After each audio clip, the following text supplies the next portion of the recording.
It had been a full year and a half since I posted a notice on Ancestry.com. I wrote these words, and all I could do was hope that the right people would see them. The notice read, "If you know of or are related to Rabbi Louis Grossman, please be in touch." You see, the more I came to learn about Grossman, the more I wondered how his name was lost to history. How does someone like that simply disappear, all memory of them gone? He was senior rabbi at one of the most prestigious congregations in America. He was a pioneer in the field of Jewish education. He was a teacher of generations of rabbis. He wrote numerous books and articles. This was a rabbi who saw his community and the entire Reform movement through the mass immigration of Eastern European Jews to our shores, through World War I, through the issuing of the Balfour Declaration.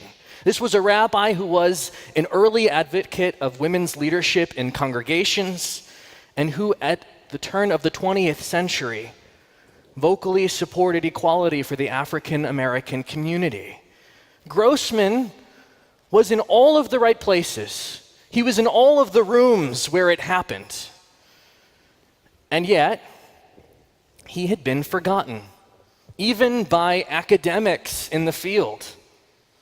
I had only really chanced upon him while doing research at the American Jewish Archives, but I became engrossed with Grossman. You can groan. I spent really 2 years during rabbinical school uncovering his story for my rabbinical thesis.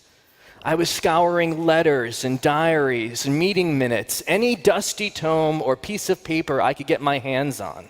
It was my Da Vinci Code moment, and I slowly reconstructed an image of this rabbi's life and of his work. And the more I learned, the more I could clearly see how Grossman's ideas and his values, how his positions and his actions had impacted the Jewish community in which I lived over 100 years later. I was unearthing this incredible legacy. And yet that legacy had become invisible. Now, there were still gaps in my knowledge, so I posted on Ancestry.com trying to discover if there was any family left who could help answer some of my last questions. I waited, and I waited with no word. A year and a half goes by, and my thesis deadline arrives. Still no response from anyone. And because the gods of academia are cruel, no sooner had I turned in my paper than I received a response. I heard from his great niece. So okay, it would be too late for my thesis. But I could still have those questions answered. And I could barely contain myself as I dialed the phone. And as soon as I connected with the family, I said to them, "Tell me about Grossman." And they replied, "Tell you about Grossman. Tell us about Grossman." Because it turns out, as eager as I was to learn about Grossman from them, they were just as eager to learn about Grossman from me. They knew almost nothing. And as a young student, this stunned me. I had spent 2 years uncovering this rabbi's rich and vibrant legacy, only to discover that it wasn't only lost to history. It was lost to his own family as well. But we can't fault them, because it's true for most of us. If I ask you to take a moment and think of your parents, my guess is your mind fills with vivid memories. You probably know a pretty full account of their lives. And if I ask you to take a moment and think about grandparents, you probably still know much of their biography, the contours and quality of their character. Now take a moment and think about your great-grandparents. My guess is things become a little murkier. What do you know about your great-grandparents? Maybe a name, the headline of an accomplishment? So now take a moment and think of your great-great-grandparent, only 4 generations back. Few but the most avid family historian really knows much, because when it goes beyond our parents and our grandparents, our ancestors really become two-dimensional at best. There's a Russian proverb that says, "You live as long as you are remembered." And if that's true, we're all in trouble. Because within 4 generations or so, our legacies fade, even for our family. So how do we respond? How do we respond to such a truth about our memory, about our legacy? Well, one possible response is a philosophical one that suggests nothing we do matters. And I bet you can already tell that's not the one the rabbi is going to advocate for on Rosh Hashanah. But the argument goes something like this: if we won't be remembered too long beyond our own lifetimes, we should just seek out our own pleasure above all else. We should look solely after our own interests. And this school of thought really becomes best articulated in Greek philosophy and some of the philosophical schools that are born after it. And this Hellenistic thought even creeps its way into Jewish tradition. In the words of Kohelet that we usually hear best paraphrased as, "Let us eat, drink, and be merry, for tomorrow we die." And while this sentiment is found in our scripture, Judaism is pretty clear that there is more to life than gratification and self-service. One truth we know without a doubt is that the surest way to ensure we have no lasting legacy is to only serve ourselves. Another response to the inevitability that our legacies fade is to try to build monuments to ourselves. And this response is much more universal. Most of us probably fit into this category. We think, if I write that book or piece of music, if I star in that play or movie, if I achieve that high position at work or become a leader in my field, if I give that really great sermon, perhaps my legacy will endure beyond my years. And this can motivate us to do all manner of good. This is the force that often pushes us to achieve and to work hard, to perform great acts of philanthropy. And yet, while it may delay the fading of our memory, it does not prevent it. After all, until a smash hit musical, what did any of us really remember about Alexander Hamilton? What can we recall right now about a President Fillmore or Polk? And ask any teenager about Humphrey Bogart or Joan Baez or even the Backstreet Boys, and be prepared to feel really old. And these were some of the most famous people of their day. Fame, wealth, scholarship, art, they may postpone the fading of our memory, but in the end, none of this guarantees we will be remembered. All we may be left with is an invisible legacy. And I think most of us wonder and worry, is that enough?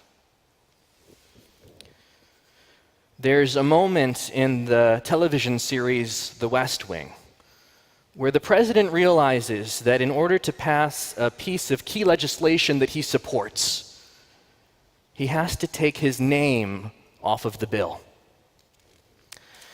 And meeting with his advisors to discuss how to proceed, his deputy chief of staff, Joshua Lyman, declares, "We'll have saved this bill, and no one will even know that we were in the room." To which the communications director replies, "We'll know. And if we don't do this, if growing old in America means growing poor again, we'll know that too." And Lyman replies starkly, "There is no such thing as an invisible legacy." And in that one line, he expresses an entrenched human fear. We're given an extraordinary gift. We're given a life. And we don't know its lengths or its limits, yet we know that there is a finite amount of time. And we yearn to make it matter, to know that the world was different for our having been a part of it. And we desire beyond anything to know that we matter too. And we worry, have we done enough so that we won't simply be snuffed out and disappear? Will anyone tell our story? And for how long? Because if our story isn't being told, will it have mattered? We're terrified that the Russian proverb is true, that we only live so long as we are remembered. Who are we if presidents, celebrities, even rabbis fade into obscurity over time?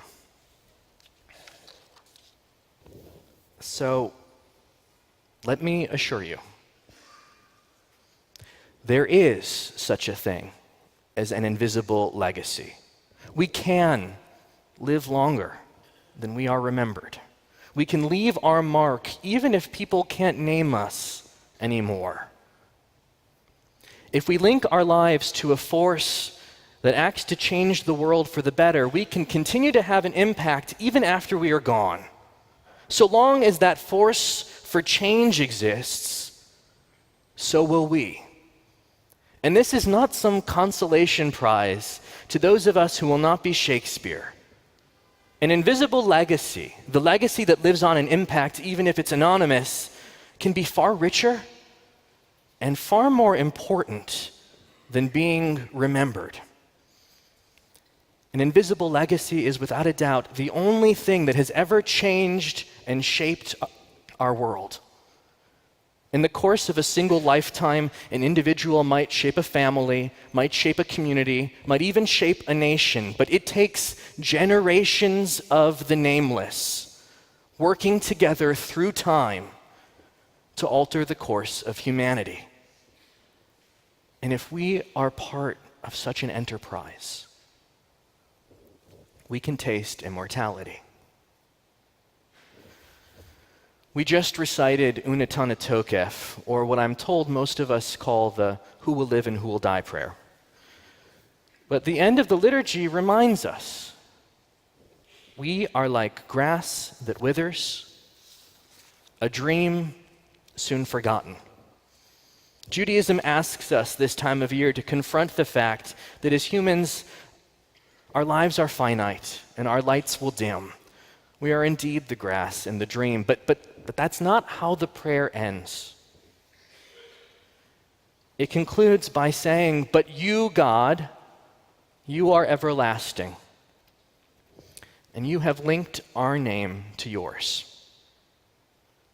The response to realizing that our memories fade is not to choose selfishness, and it's not to futilely try to make our names great. The response to knowing that our lives are ephemeral is to pursue a goal and a dream that is eternal, to link our lives to it and to align our names with it. Because when we do that, we prove the Russian proverb wrong. We live on far longer than we are remembered. So during these days of reflection, there's no more important question to ask than, to what will we link our names? And will it be worthy of our lifetime? For in times such as ours, when all around us we see thousands linking their names to hate and xenophobia, to power and materialism and violence, this question is not a philosophical one. It's urgent. It's a question of moral courage to link our name to the constructive enterprise and not the destructive one. All around us are those whose visions are short-sighted, who sow seeds of hate and selfishness because it serves their purposes today, not caring for tomorrow, who pursue policies for immediate personal gain while dooming generations to come, who take care of their own while neglecting others, or even at the expense of others. But there is another call. Judaism is by far the longest lasting invisible legacy to which we can link our names. It's not the only one, but it's ours, and it places within our hearts a goal towards which Jews have striven for thousands of years. Jews can all agree on a goal, which is a miracle, but we'll disagree on how to get there. But our primary purpose as a people, what we're meant to be doing, is to build and foster a world that is whole. And our tradition tells us what that looks like. We're to establish a world where humanity sees the spark of divinity in all people, even if they act differently or look differently or believe differently than we do. A world where everyone's basic needs are met, where hunger and homelessness and preventable disease are eradicated. A world where fear is banished, both fear for the well-being of our loved ones and fear of the stranger and our neighbor.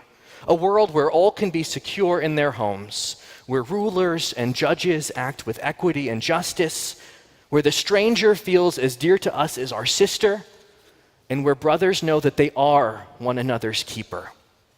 That is the work of Judaism. Everything else is commentary. But that is the ikar, that is the essence of a Jewish life. And the shorthand that we use for that goal towards which we strive is the Messianic age.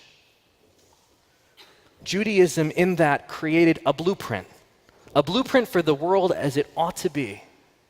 And then we passed those plans down through every generation, and each generation knew that they couldn't complete the project, but that if they did their best and reared up another generation who would revere the blueprint, perhaps over time we could achieve it. Martin Buber wrote that pursuing this vision is the work of thousands climbing on each other's shoulders, forming a ladder to heaven. And how many countless millions, in fact, have died toiling for that goal, each one of them now an eternal rung on that ladder. And we don't know their names. We don't know their names. But they live on because we continue to build towards that world that should be. It's why Rabbi Louis Grossman endures, whether we know his name or not, because he linked his name to something eternal. And we can do the same. We need only to make a conscious decision to take up that Jewish blueprint and set to work. We can consult it. The prophet Jeremiah said that we should champion the cause of the poor if we want to know God. So we might regularly feed the hungry or look to do our small part to end systemic poverty. Isaiah said that God demands that we comfort all who mourn and bind up the wounded of heart. So we might lead or attend Shiva for mourners, even when it's not convenient. Or we might make a habit of extending our presence to those who feel forgotten. Isaiah also declared that we should banish evil speech. So we might call out the bigoted or misogynist comment we hear, even if it's shared by our coworkers or by friends or by family. And almost all of the prophets condemned a justice system that worked for one class of people and not another. So heeding their words, we might ensure that no one languishes in jail, awaiting a trial, simply because they cannot afford bail. Isaiah also declared that God's house shall be a house for all people.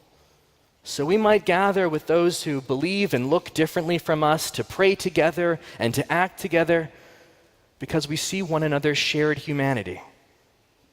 And Ezekiel chastised his contemporaries for caring for themselves while not sustaining the weak, healing the sick, and bandaging the injured. So we might treat and visit the sick. We might even work to ensure affordable care for all. And sometimes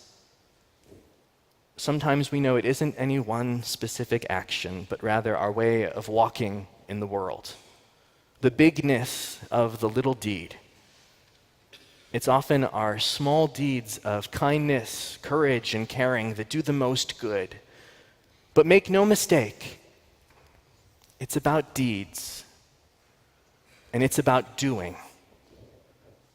To link our names to this eternal, invisible legacy, we must do something. Feeling Jewish will not further the Jewish dream of a world that is whole. We have only so much time to build as best we can. What will we do with that time?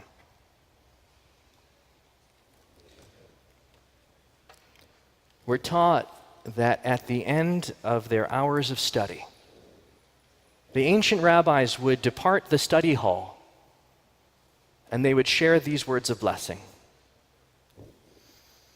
May you behold your world during your lifetime, but may your end be in life eternal. And your hopes, may your hopes endure throughout all of the generations. So at the dawn of 5778, may we all live fully in the world as it is, and may we work harder to make it the world as it should be. May our gaze not be limited to our lifetime. May our efforts and exertion be for hopes that will outlast us. Through Jewish living, through linking ourselves to a worthy vision and to worthy deeds, may we fashion for ourselves an invisible legacy. For when the work of our lives and the hopes of our heart live on beyond our allotted years, so do we.